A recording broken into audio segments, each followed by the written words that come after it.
This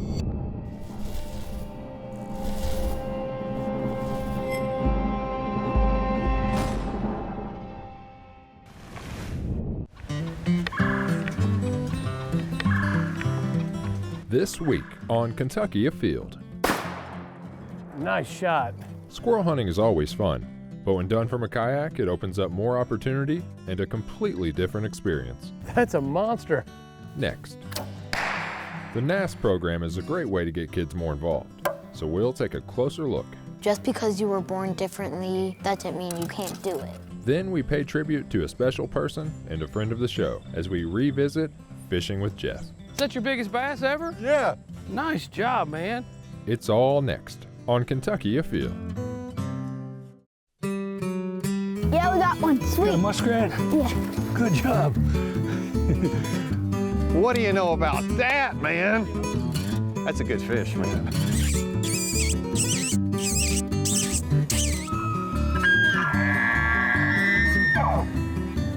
Nice male smallmouth, healthy, pretty colors. Cody, here. Find us one more good pheasant, Cody. As biologists, we catch ducks and we place bands on them. And it's just a really excellent place to see cottonmouths. What do you think? That was pretty fun.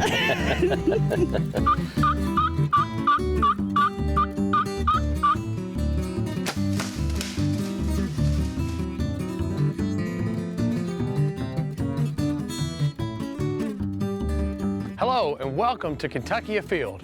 I'm your host, Chad Miles. Join us as we journey the Commonwealth in search of outdoor adventure. Squirrel hunting is probably the best way to get a youth involved in hunting, but doing it from a kayak adds a whole new dimension. You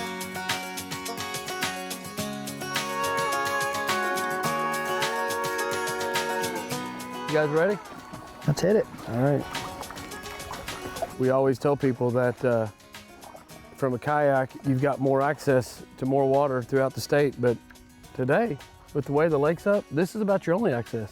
This is about it. Yep, this is about it. I mean, we are not even to the parking lot yet. I'm already tired. We're over the parking lot. So Nathan, obviously we're hunting today. How much experience do you have hunting from a kayak? Quite a bit. A lot of time hunting from a canoe. Do a little bit from a kayak as well, but yeah, quite a bit. You can be really stealthy, really quiet. You can get right on top of game. When the water's up like this, it really is interesting too, because we can get ourselves literally up into the woods. Yeah. But today, I presume that since we're squirrel hunting, this time of year, there's nearly nothing in the trees for them to eat on. You're starting to get some of the very first buds to come out, and you'll have squirrels feeding on those, but squirrels are gonna be right on the ground, digging up nuts that they buried all year. And a lot of times, it's right on the water. Yeah. We very well may have squirrels that within perfect shots with a shotgun to take a squirrel. So I'm hoping that's what happens. I'm gonna guess that's probably what's gonna happen. So I think that the way the lines run, really the boundary is right in here. So at this point on, we can kind of start getting a little more quiet and start looking for squirrels. So Boone, keep your eyes out. Anytime now, you can pull that shotgun up and let us know what you see. I think that's an immature eagle. I think it's an immature bald eagle. All right, so far, one hawk, one eagle. That's gotta mean something good for the squirrels around here. They're not hunting here for no reason.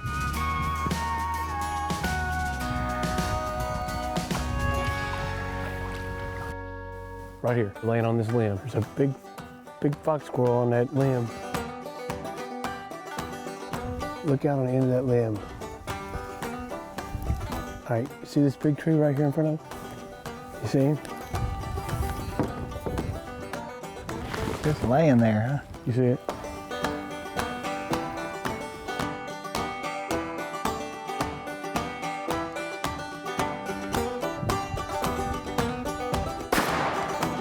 Nice shot. Well, hey, we talked about it. It's your first squirrel out of a kayak. Nice job, and today's not great conditions. Be able to come out here and get one in this wind is pretty good. Well, let's paddle up here and see what you got. Good shot, Ben.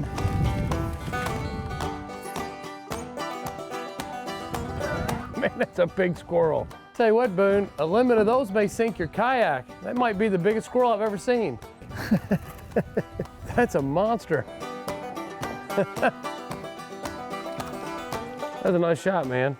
I tell you what, that squirrel never moved, not one time, and just sat there and he thought he was hid. And you know what? He almost was. Hold that thing up again, let me see him. He looks huge. Oh, big old bull squirrel. That's a monster. See what you got. Good gravy. It's like a young cat right there, isn't it? Good night. Good shooting.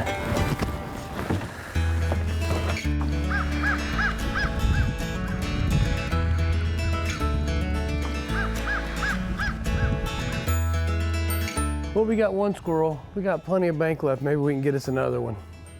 This really does open up so many opportunities for WMAs here in the state of Kentucky. Because you think a lot of the WMAs are around lakes. Yeah, lots of places you can go and hunt. That's for sure. And you're talking about a good way to go get turkeys.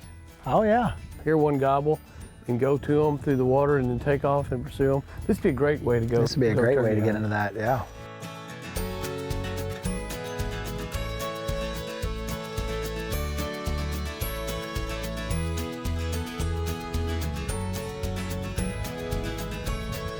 Here's one right here. It's on the ground now. It came down a tree. Big fox squirrel.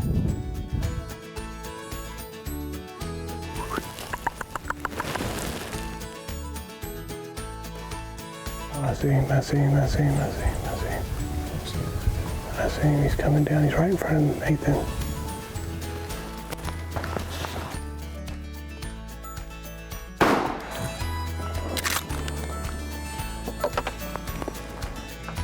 Did you get him, Nathan? What's that? You got it, didn't you? Yeah. Good. Is that the same one? Yeah. Okay. I was sitting down up there and I looked up the hill about 50 yards and I see this big fox squirrel come right down the tree and hit the ground. Well, then I couldn't see it, but I knew it was right on top of us. He was coming right across that cedar. Yep. Yeah. If I'd let him get much further, he'd have gone right over the lake. Well, nice shot. There you go. Boy, they grow them big down here. First time I've been on a squirrel hunting trip where 2 squirrels made a dinner. Yeah, I was gonna say that's a family feeder right there. How do you like to pick squirrels? I've pressure cooked them before. Yeah. You know, and that's good to get all the meat off the bone, but usually we just quarter them out, take out that little bit of back strap, put them in the pan and fry them up. Yep, yep. And 2, heck, that's a meal right there. Yeah, there's no doubt about it. There's a squirrel. Get ready. Over on the right-hand side. It's right on the water. You want to shoot it, Boone? Go on up there, bud. Get up there and see if you see him before you pick your gun up. Let Chad get up there by you, Boone. He'll show you. Yep, I see him. He's moving.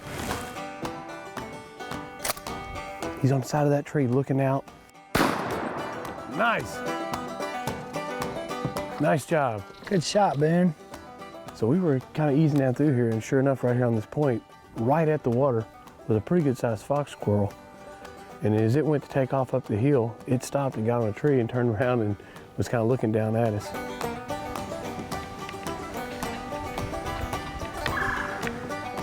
Well, this has been the most fun squirreling I've ever had and never even loaded my gun. This has been, I tell you what. It was a fantastic afternoon.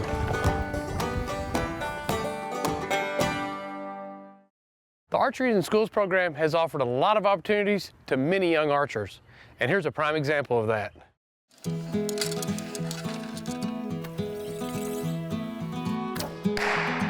What made me want to shoot archery was that the fact that I just wanted to show people just because you were born differently or because you are different, that doesn't mean you can't do it.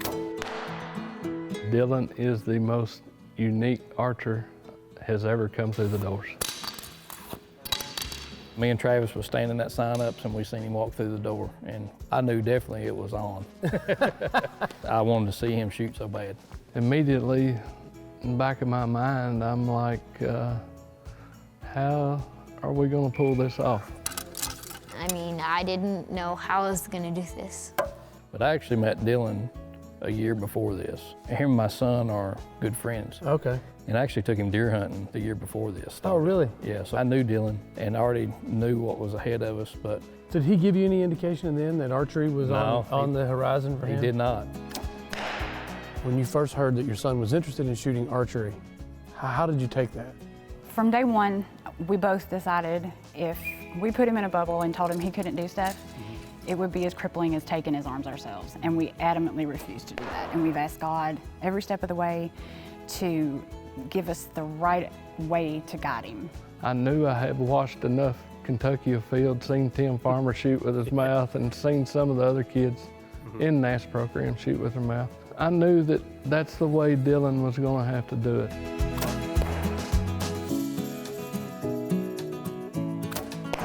He can't hold the bow, so we definitely had to make something to hold the bow for him.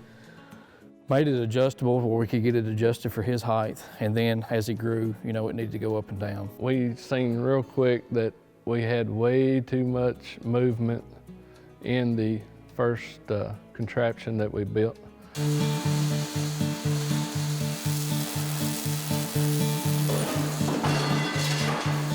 They called, they said, hey, we got this boy on a bow team. He's got a little disadvantage. We want you to make a bow stand for him. And I said he ain't got no arms. And he's shooting a bow. They called you up and they had some needs, but what'd you guys end up doing for them? I told them we wouldn't charge them nothing. Seeing how much they putting into this, I thought, well, I ain't gonna, take advantage of them. The coaches and the school and the teachers, to not say no to this kid, that just means a lot. The fact that they've made something that allows him to shoot and meets the requirements to allow him to shoot competitive, to me that's amazing. How long did it take from the day that they first came to you till you actually had something to deliver?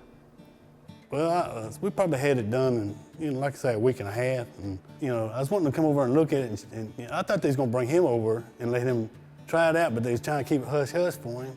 Yeah, I had no clue. I thought I was just gonna stick with the prototype for the rest of my life, but they surprised me and they were just like, no, we're gonna give you something better than that prototype. Oh, I was amazed. I mean, when he first shot, I thought, well, he'd get close to the target, but he was in the bullseye. He wants to do everything by himself, just like a normal kid. Yeah. And he will show you that he is a normal kid.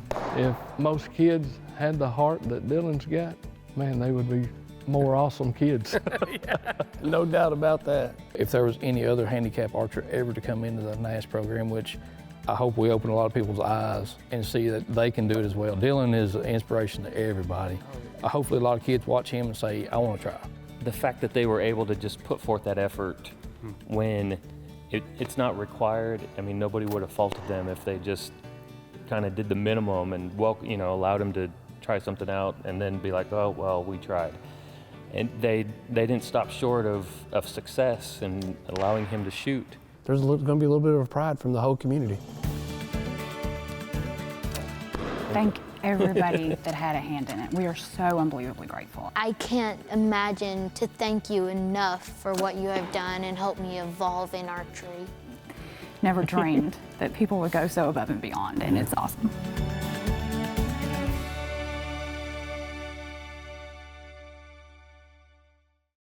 Now let's check in and see who's catching what and where in this week's fishing report.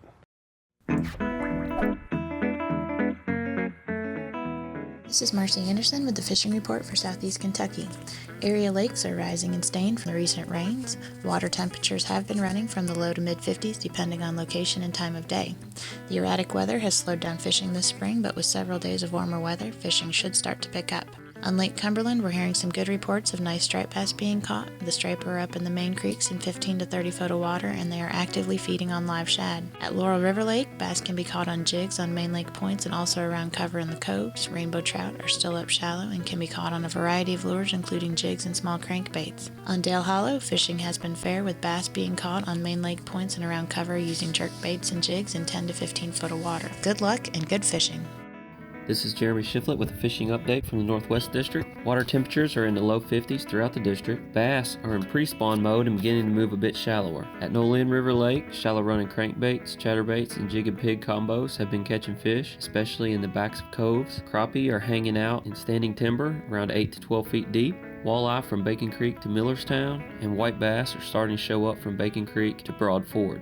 Both Ruff and Nolin are on the rise. Ruff will be in the neighborhood of 10 feet above Summer Pool, and Nolin right about Summer Pool by the weekend. And recently, trout and catfish were stocked in our Finns Lakes in Owensboro, Madisonville, and Litchfield. Good luck and be safe.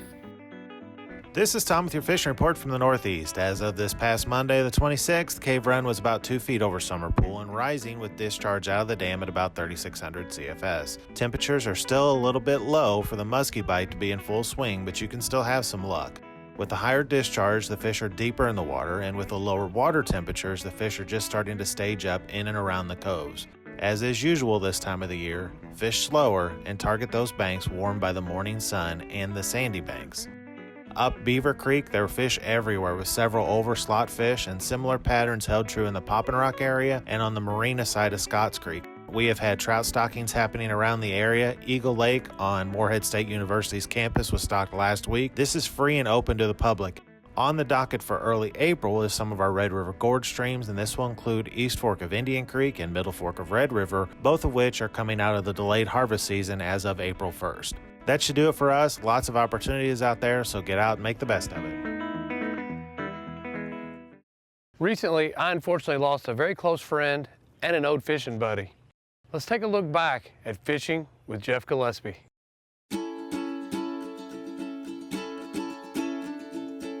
So today on Kentucky Afield, we're doing something a little different. I'm gonna meet up with a friend of mine. His name's Jeff Gillespie, and Jeff is mentally challenged. He loves to fish. He always asks me if I've been fishing. So we're showing up where he works here at WW Cousins, and we're gonna take him fishing. He has no idea we're here. We pulled in, and he's actually standing right here. So we can't get out of the car yet. We're trying to hide until he gets off work, and that's at noon. So we're gonna take him, catch some fish. Jeff's gonna be excited. This is gonna get fun.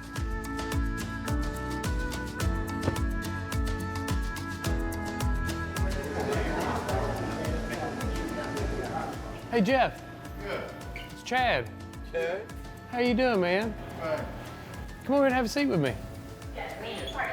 We're gonna be busy. Your boss said it's okay. We're gonna be busy. That's okay. She said you can have a seat for just a minute. For a few minutes. Yeah. Okay. Come on over and have a seat, buddy. What's your favorite thing in the world to do? Fishing.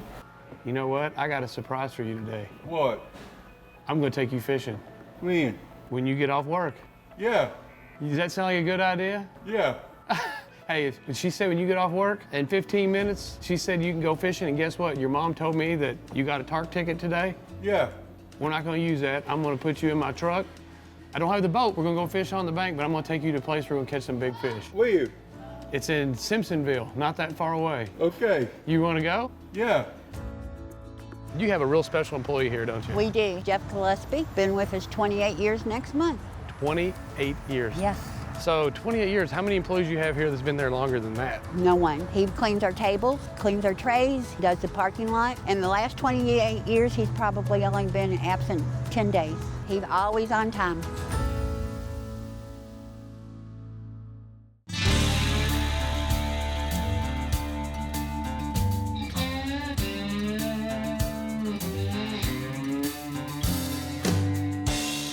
Jeff, let's go set a chair up, and I've got our bait in here. What kind of bait you want to use today? I don't know. What do you think?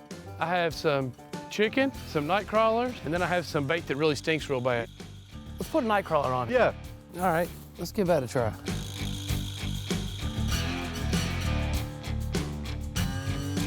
We're gonna set this down, and hopefully, big old catfish takes it. There it goes. Get ready, Jeff. Come here, stand up here, buddy. We didn't even get our second pole out yet. I know. We already got something on there. Ready? Lift it up and start reeling. Is there a fish on there? You feel Big one? one. Is it a big one? Yeah. Looky there. This thing's got whiskers like a cat. What kind of fish you think it is? Catfish? It is a catfish. That's good fish, huh? That is a good fish. Let's put him back in, what do you think? Yeah, let him get bigger. Let him get bigger. What do you know about that? That's one fish. That's one. Get ready, Jeff. You got him? Here, see if there's one on there. Oh, it's a bluegill. Yep. Now you caught a bluegill. You know what? You've caught a red-eared sunfish. Yeah. That was fast. Let's put another night crawler on and get him out there. What do you think? Yeah. Miss Gillespie, thank you so much for helping us put this together. Tell me a little bit about Jeff and fishing. I guess Jeff was about 6 or 7, something like that, when my dad first took him fishing, and he fell in love with it. I've heard that he loved to sit in the boat all day and fish. Yeah, he sure could. My dad said, you know, he'd rather take Jeff with him than anyone, really. We may walk over here and try this other small pond. Over there? Yeah, over there may have more fish like this big. That's good. Yeah, you'll take that, won't you? Yeah.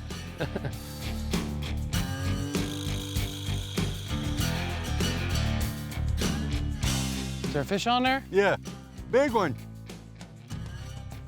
Looking right on the roof of the mouth, right Yeah. like it's supposed to be. So you caught a catfish, a red ear, and a bass. Yeah. That's pretty good. That's 3. 3, yep. Good job, buddy. Here you go. Oh, you got a catfish, a little one. Look how pretty this catfish is. Yep. Look how it's marked up. You like him? Yeah. He's a little bitty fart, but you got one. Yeah. What number's that? 4. 4. Nice job. You wanna hold him? No. No. Yeah. No. You got a bass. Yeah, bass. Come on up here. Man, that's a good one. That's 5. That's 5. You're exactly right. Well, Jeff, our truck's parked over there by the other pond. You want to walk back down there, maybe fish for a little bit more before we head out? Yeah. Let's do that. You got one, Jeff? It's a bluegill. That's a pretty good one. Yeah. Nice job. How many's that? 6. 6 fish. 7. Here you go. Little one. A little one, but that's okay. Look how pretty this fish is. Can you see that purple in Yeah. there? Look up here, you see that? Yeah. Isn't that pretty? Me. Another little one. 8. Is that the same fish? I think. Look how little he is. Yeah, that's the bait. That is the bait. That's exactly right. We got plenty of bait. There's a million of them down there. Here we go. We're gonna put this one out there deep. Ready? Yeah.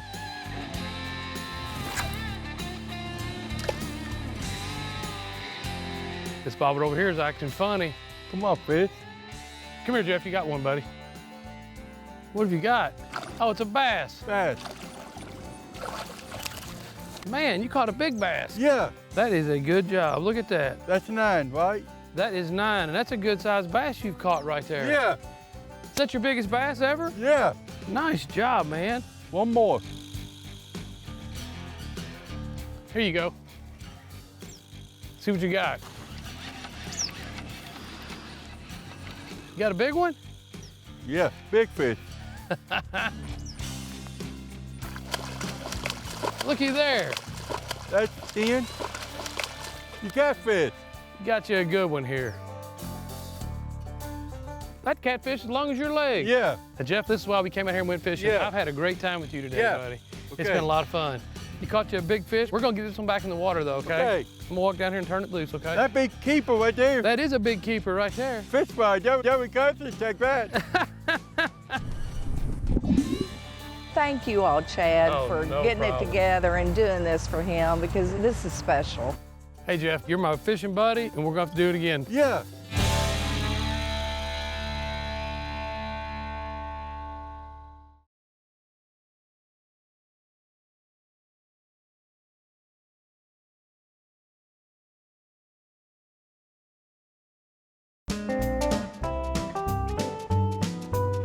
Now let's see who else is out there having fun as we check out this week's ones that didn't get away.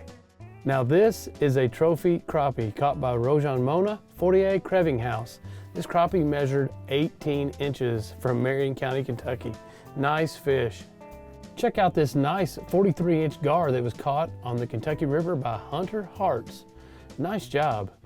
Here we have a nice bass caught by Bailey Romali. with her first fish ever on Barren River Lake. She got interested in fishing at summer camp. Now she's hooked. Nice job. Here we have Asa O'Neill, who caught this nice grass carp that measured 48 inches long. It was caught and immediately released. You never know what you may catch. Check out Maddox here holding this nice size shiner that he caught in the farm pond. Nice job. There is a beautiful sunfish caught by Willow Stroud while fishing in French Lick, Indiana. Nice job. Spring turkey season is right around the corner, with the youth season coming in next weekend, April 7th and 8th. And remember, hunting and fishing on private property is a privilege. Always ask permission and thank the landowner. Till next week, I'm your host, Chad Miles, and I hope to see you in the woods or on the water.